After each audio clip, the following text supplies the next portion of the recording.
As a child, I never understood why my father kept me in a cage. I was raised in a rural community, far away from any city.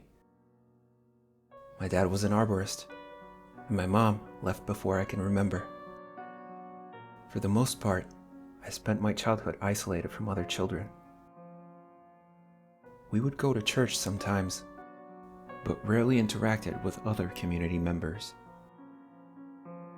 My dad hunted, and we mostly ate venison, waterfowl, and sometimes bear. Our house was a small shack deep in the mountains, so our human contact was minimal. Next to the side of the house was the opening to a cellar. What was down there still haunts me to this day. Once a month, my father would strip me naked and drag me downstairs to the basement.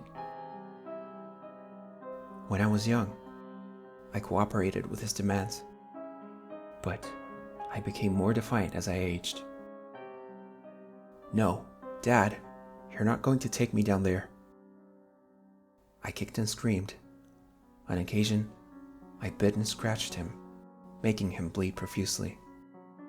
All the while, he stared forward and kept marching. The cellar itself was dark and cramped.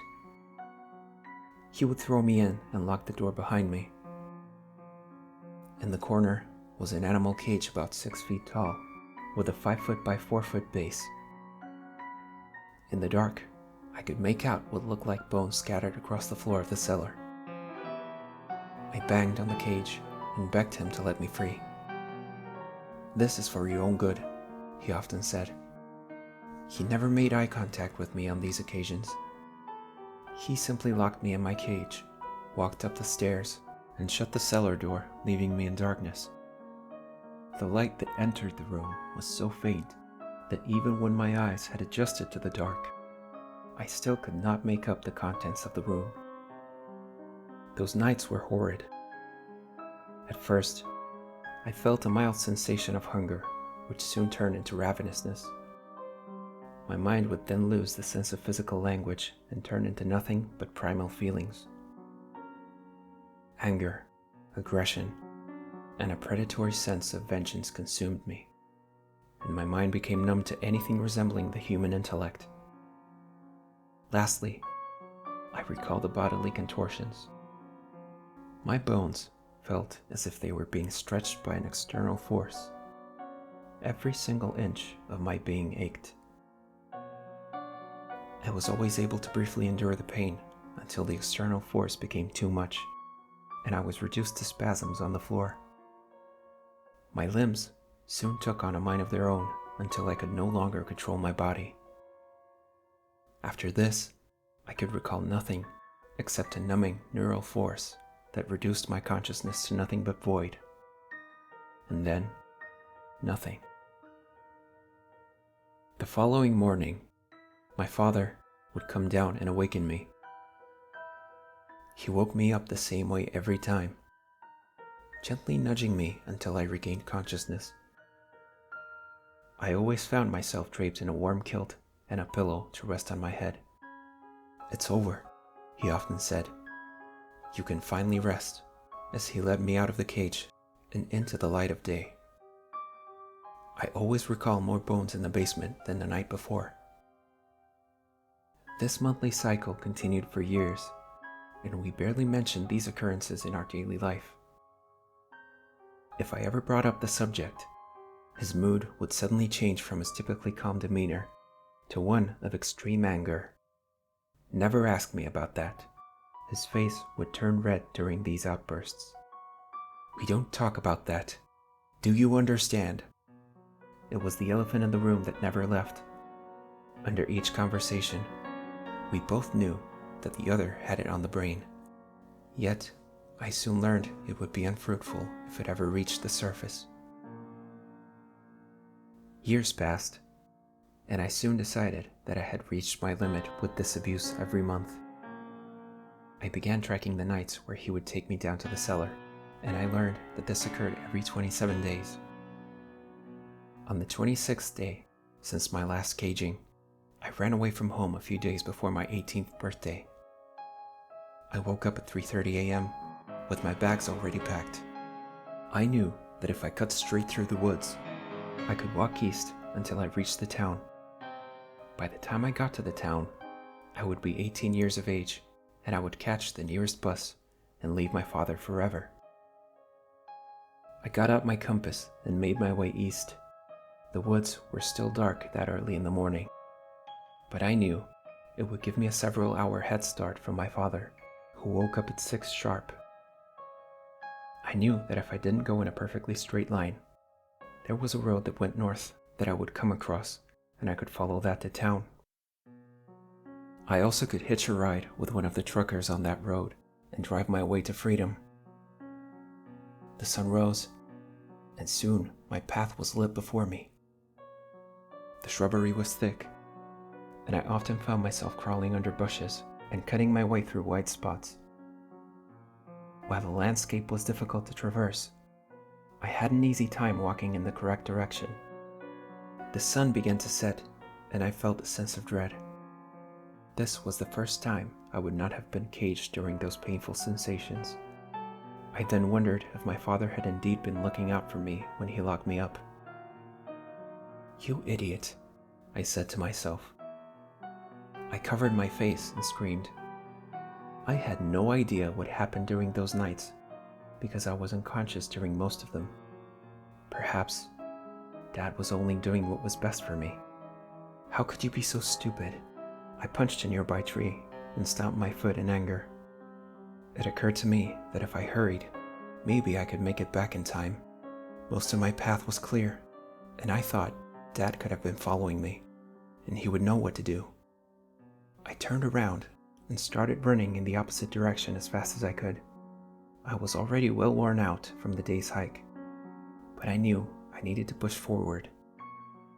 I had no idea what damage my blind stupidity could cause. The light of the sky grew dim, and soon it was night. I collapsed on the ground, completely out of breath. "Just keep pushing," I said. I stood up and tried to continue forward, slowly until I was all out of energy. I rested my head on the ground and looked up at the sky above. Through the trees, I could see a clear night sky. The moon came into view, looking fuller than I had ever seen it before. It was a complete circle. I gulped as a deep force within my brain came to the surface. I realized that I was starting to lose all sensation of thought, and that my mind was turning primal. "Stop that," I said, but my mind was overcome with primal emotion. Soon, my limbs began to ache, and I started to lose control of my body. I tried to scream, but what came out sounded more like the howl of a dog. The void kept forward in my mind, and the blackness overwhelmed me. Once again, nothing. I awoke suddenly as if I had been dragged out of the deepest trench in the ocean. In front of me was a bloody corpse of a man. My arms clawed at the man and brought his flesh to my mouth. I tried to stop it, but it was impossible. There was another force controlling me. I was a helpless observer to my body, but I realized that my body didn't look like my body at all. My hands weren't hands, but claws. I was a creature covered in blood and hair. The claws before me grabbed more of the man's flesh and brought it to my mouth. I could taste the blood, and when my eyes darted to the man's face, I realized who it was. My father was there on the ground, gasping for any sort of life he could muster. Though I couldn't form coherent thoughts, the small part of my remaining intellect could make out my father's words. "Son," he said, "I tried to protect you, but now you have tasted human flesh." He coughed up blood as the monster controlling me continued to mutilate him. "Now that you have tasted blood, you can no longer sleep." I saw a claw slash his throat, and the life drained from my father's eyes. He was dead, and there was nothing I could do but watch as my father turned from a corpse to a pile of blood and bones. When there was nothing left of my father, the creature controlling me ran off into the night, howling and screeching. We ran, darting up the side of the nearest mountains. When we reached the summit, the creature controlling me let out an immense howl. The rest of the night was a blur. I hunted prey and ran around the woods against my will. A relief came across me when I saw the first light of dawn. As the sky became lighter and lighter, I regained agency, and I could soon think coherently again. I looked down and saw the monstrous claws return to my human hands. The primal emotions began to fade, and I was quickly able to control myself again. Without thinking, I collapsed to the floor and began to cry. I cried for hours, naked on the ground of the forest. It was noon before I could stand up and try to find my way back to our little shack in the woods. It took me several days, but I eventually returned home. I opened the cellar and for the first time brought a flashlight with me. I looked around and realized that the bones on the floor were animal bones. My father had fed me live animals to quench my hunger as the wolf. He wanted me never to taste human blood. Now that I have tasted the flesh of a man, I cannot sleep. I cannot forget what it is like to be a wolf. Now, I live alone in the wilderness, even farther away than where my father and I resided. I've broken into a house in the wilderness with an internet connection where I'm able to share my tale with you. I hunt for what I need as a human and hunt for what I need as a wolf. Years have passed, and despite my best efforts, I have killed men and women. Those who choose to venture out into the wild are often unlucky when I'm waiting for them. Their screams are so horrifying that I wish I could just sleep them away and forget. But I can never forget, because I have now tasted the blood of a man.